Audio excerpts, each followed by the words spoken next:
Well, good morning, folks. Wrapping up week 3. Hopefully, you found this interesting. I certainly found the videos that you did very interesting. It's kind of a unique way to do discussions, but one that's, I think, appropriate. You'll find in leadership, the field of leadership now, if you pursue um, really a career that's related to leadership, you're going to be doing videos. If you're teaching, you're going to be doing videos.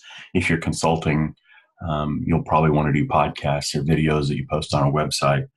So it's good practice, and I certainly enjoy it. We get to connect a little bit. We don't often get to see each other face to face.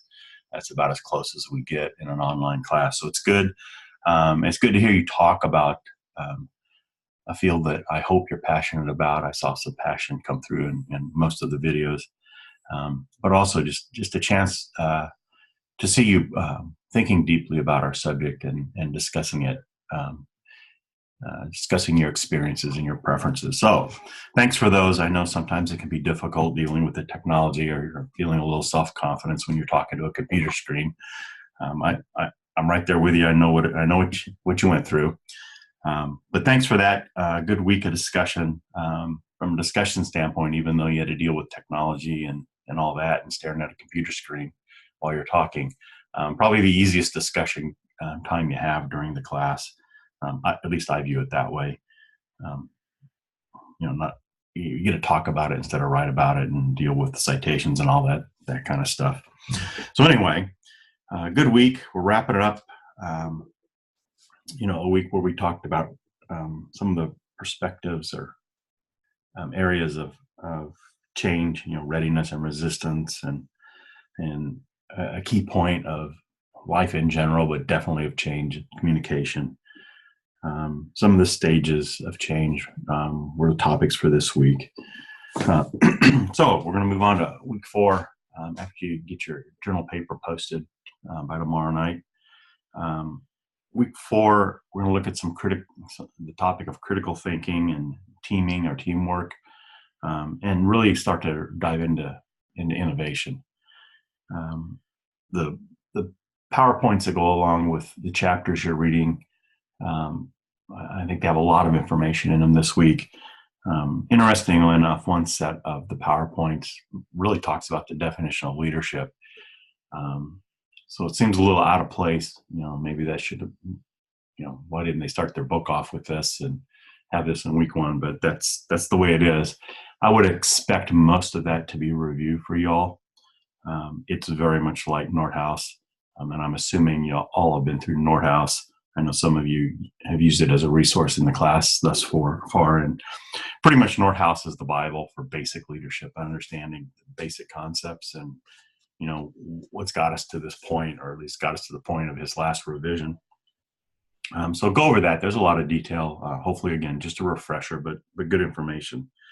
But really take a look at some of the teamwork stuff that's in there. The teamwork, everybody talks about teamwork and doing things as teams. There's a bit of a difference between teams and groups. That PowerPoints cover that as well as the course material. But teamwork has issues. There are a number of issues. So I want you to make sure you don't miss that when you're going through the PowerPoints. Catch what those issues are, and think about them as you're writing about teamwork in your discussion posts this coming week. Have you experienced those issues? And if you did, how'd you deal with them? Is there any more information out there? Any more research that's been done about teamwork and the issues of teamwork? What works, what doesn't work? If you can find some current research or relatively current research, it might really be helpful to the discussion and all of our overall understanding of how we deal with teams. Teams aren't socialism. There still has to be somebody in charge, not from a command structure point of view, but at some point or other, someone's got to make a decision. And it's kind of like a first of equals kind of thing, I think tends to work, but you all get to figure that out as you plug through with teamwork. There's also, when you're working with the definition of leadership, there's a focus on influence, and that's definitely a big focus, I think. you should be able to find lots of research on the influence and leadership, because really, I mean, that's a key point. I mean, if you look at communication as a key, influence is a key. That if you can't influence anybody, you're really not leading anybody, because they're not going to follow. They've got to be influenced, and of course, how do we influence? Well, you all know all the traits. So strong vision casting.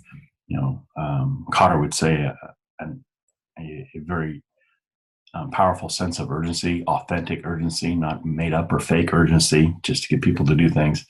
So those are the kind of things that leaders employ to be influential. And styles come into play. Sometimes people who are more charismatic can be more influential, just because people are drawn to them. But consider all of that as you're thinking about the influence part of it as well.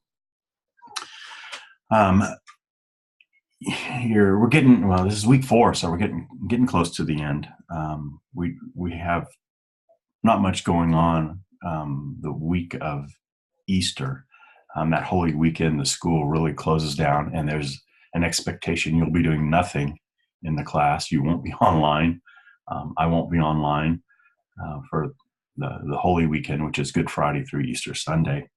And our class should be structured.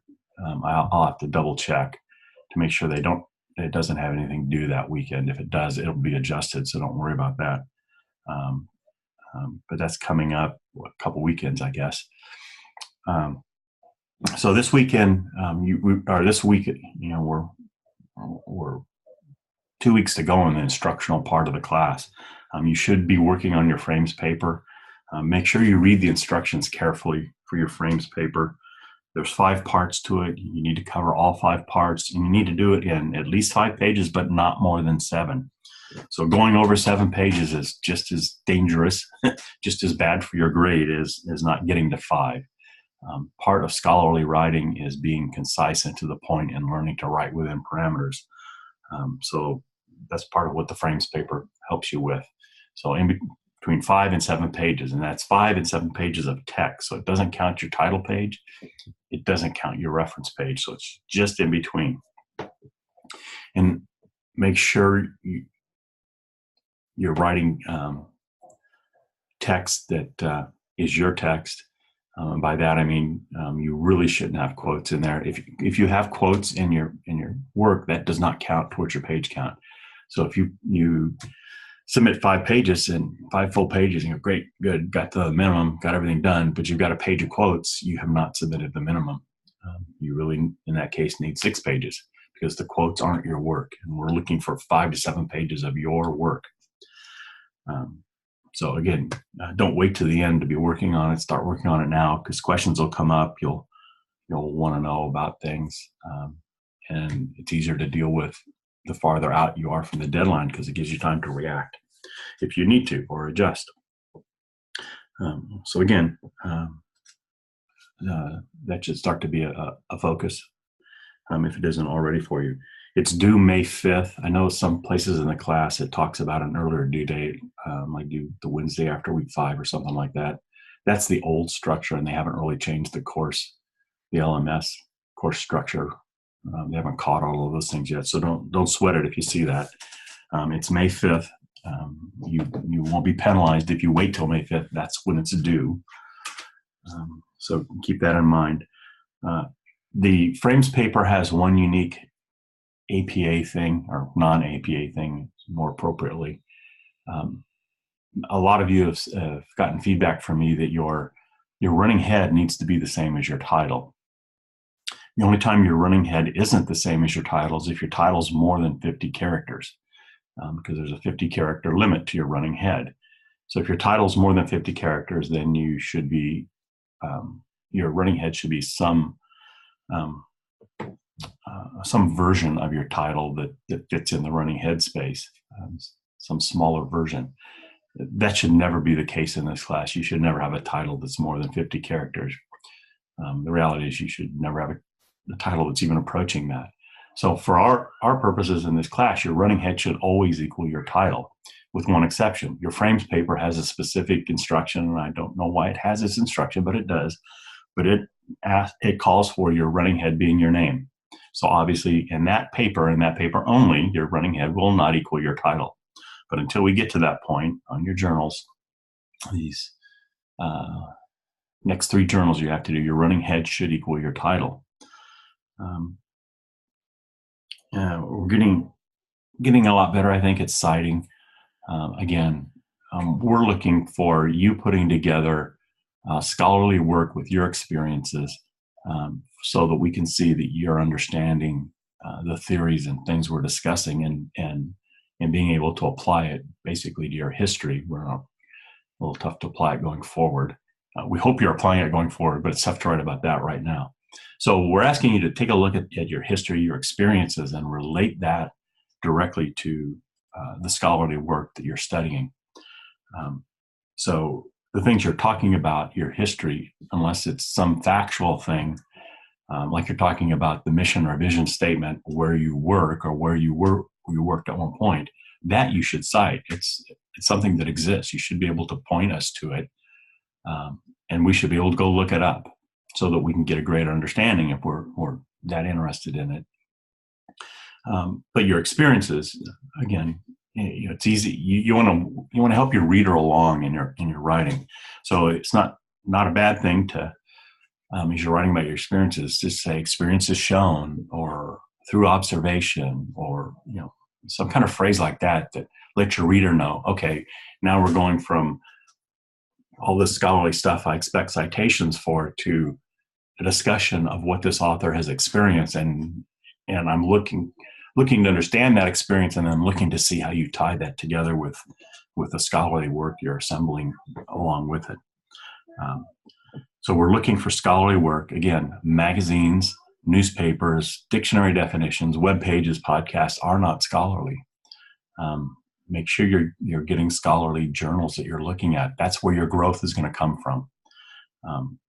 You will need to be able to be fairly effective at finding scholarly work through journals to get your dissertation done. So now's the time to practice. You don't want to wait till you're under the gun and the clock's ticking for you to get certain things done on your dissertation and be struggling finding information. Now's the time to practice. Plus, it helps build your understanding of what's out there, what's currently being done. You don't want to jump into a dissertation and get halfway through and find out someone's already done the work, because it kind of renders your dissertation immaterial, and you don't want to be in that position. So I want you to be comfortable in getting online in the school library and looking for journals, scholarly journals, because that's what we're after. We're doing scholarly work. You guys are scholars. You should be searching and seeking scholarly work to quench your thirst of knowledge about leadership. I'm hoping that as we're going through this course material, it's raising questions in you. You're saying, wow, what about this? I wonder if, things like that. That's really what should be propelling your scholarly thought. And to answer that, to quest that need for information, you need to be able to jump into the academic work that's being done, and it's being done and published in scholarly journals. It's not, doing a Google search for some topic they're on is not helpful. All you're going to find is anecdotal stuff. You're going to find out what's just out there in the general public, and the general public's looking for what's easy, not necessarily what's the best or what's right. Not necessarily that everything you find in research is right, but at least someone's attempting to determine if it's right or not. And you need to be reading that kind of information with a critical eye. Now, all that being said, that doesn't mean you can't, from time to time, bring in some anecdotal work, as long as you note that it's anecdotal work. I've got a couple examples. Innovation's a big thing these days, and Harvard Business Review tends to have an article just about every publication lately about innovation. Now, Harvard Business Review is an interesting publication. There's usually something in here that's based on research, but a lot of it isn't. So it's kind of partially anecdotal, partially scholarly. And I'm going to, this is the January-February issue of this year. There's an article entitled The Hard Truth About Innovative Cultures. Now, this is not a scholarly work. It's done by a professor from Harvard Business School. Shocker. You don't get into the Harvard, you aren't published in the Harvard Business Review unless you have some connection with Harvard. Either you graduated from there, or you teach there, or something. Somehow you've got to be related to them, or you're not getting in this magazine, this journal. Now, how do I know that this is not scholarly? There are no citations. For something to be scholarly, there's got to be citations. There's got to be citations as they build up a literature review, and all scholarly articles will have at least a small literature review. That's going to be heavily cited. And then they're going to talk about their research, parts of which will be cited because they've got to build validity in that. So if there's no citations in an article, it's not scholarly. It's anecdotal, and that's okay. If you wanted to read this and bring this into a discussion about innovation, that'd be all right. But what you should do is you would say, this is written by Gary Pisano. So you would say, in Pisano's anecdotal article, that's all you need to say. Don't put the article title. Don't put his first name.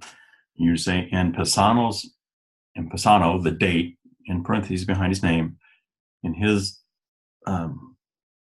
anecdotal article, blah, blah, blah, blah, blah. And so you've set the stage for what you're going to discuss. Hopefully you then take that, talk about what he discussed, and start to relate that back to what you're now starting to learn from a scholarly standpoint, and bring in some theories that you can then cite and say, yeah, he's on track. No, he's not on track. Or, hey, this is interesting. Nobody's really studied it. We need to be studying it. So that's how you use that kind of information. I'd encourage you to read this. It's pretty interesting.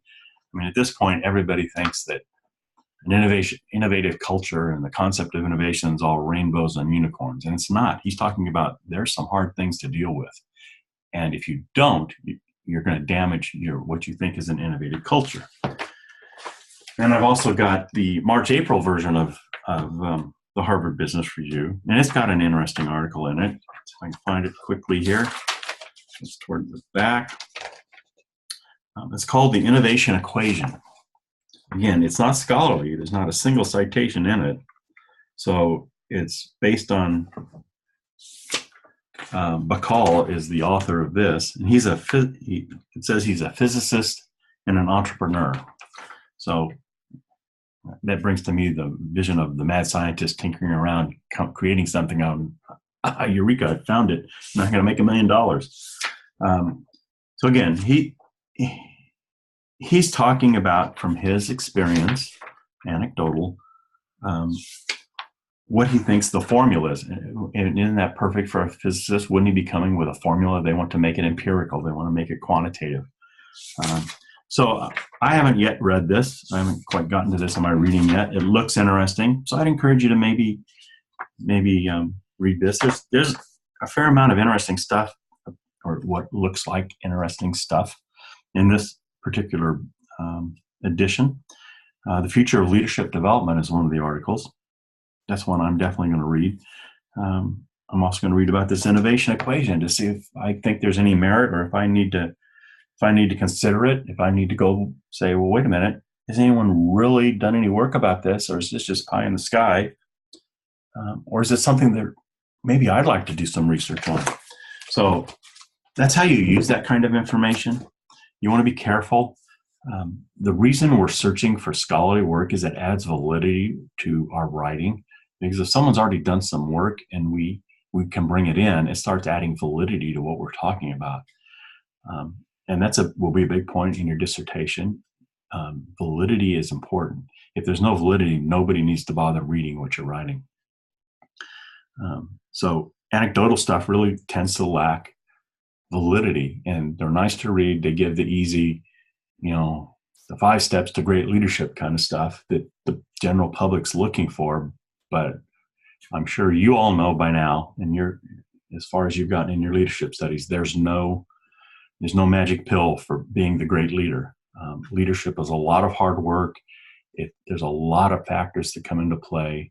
We're dealing with people, so it's just a multitude of things to consider in leading. and leading authentically and leading effectively and making a difference for the right reason. Um, so keep that all in mind. Again, in your writing, we're looking for scholarly writing. We're not looking for your opinions. We're not devaluing your opinions, but they aren't supported by scholarly work. We're looking for your conclusions, but your conclusions should be based on stringing together some scholarly work and saying, because of all this, here's now how I'm informed about it, or here's now how I relate it back to my experience. But we're not just looking for your thoughts, your random thoughts, or your opinions. Although it's interesting for conversation, and we all have them, and we all like to talk about them. You're scholars now. We're looking for your scholarly work. Your scholarly work has to be built on the foundation of scholarly work that's preceded you. And your goal with the dissertation is to add to that wall of scholarly work so others will be using your work in the future as their foundation to move forward. All right, I don't think I really have a whole lot more to for this week. We're making some good progress. Discussions are going well. You guys really engage well. Your papers are pretty interesting. I like the content I've seen. Again, I'm going to continue to kind of hold you to the task of getting as perfect as you can with APA. It's not for my benefit. Frankly, it'd be easier if I didn't as I'm grading. But you need to build those disciplines because it will pay off in the end when you're working, you're slaving over not that it's a bad thing. Hopefully, I greatly enjoyed my dissertation process. I hope you do as well. But it's hard work, and you don't want to be bogged down in dealing with the APA things you could have, put in your tool bag right now. So that's our goal. I want you to be extremely confident in APA style and APA writing and formatting, and knowing what format of citation goes here or there, and what format of referencing you need to use based on the source you have. You will, by the time you're done with your dissertation, know how to cite things without looking it up outside of things that you just don't use much. You'll do them second nature.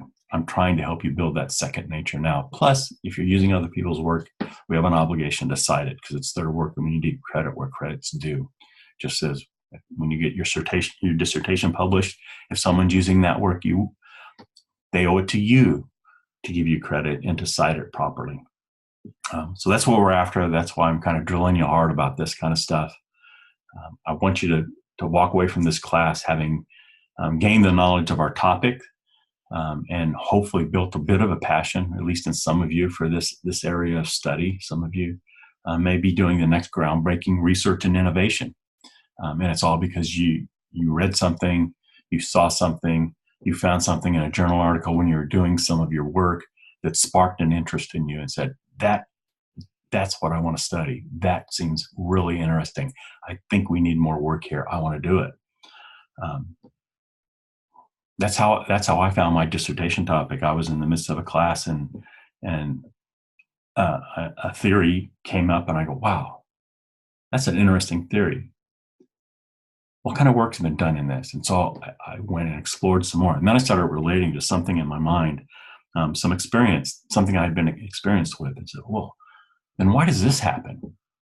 Has anybody ever looked at why? And they hadn't. And that became the topic for my dissertation. And it was a lot of fun because it was something I really wanted to solve because it just struck me as a very interesting topic. That'll be the same way for you guys, I hope. And maybe it's something from this class. Maybe it's something from our textbook you see, or something in the PowerPoints, or something in one of the other discussions that somebody brings in from a journal, says, so-and-so found this. And you go, wow, that's cool. How does that apply to what I'm thinking about? Or does it? Or do we need to do something else? That's how we need to think as scholars. That's the point. That's because we get to be the ones who drive this field of thought forward with our other scholars, our colleagues in the field. We want that energy. We want that drive. We want that curiosity. You need to be innovative in our field. So jump in, be relentless looking for journal articles. I expect that's really what's going to fuel you as you become a scholar, as you build your scholarly work, your scholarly base, your scholarly desire in this area. So we'll leave it at that. Again, if you have any questions, drop me an email, and we can deal with whatever questions you have. Be sure you're on time.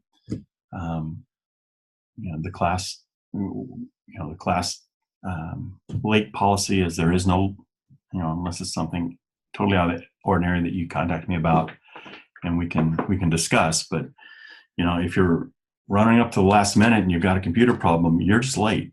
So don't do that. Don't wait to the last minute. Plan your time a little bit better. Give yourself time. Computers don't always work the way we want them to. Technology's, it's still mechanical at the end of the day, and mechanics break. You don't want to be in that position.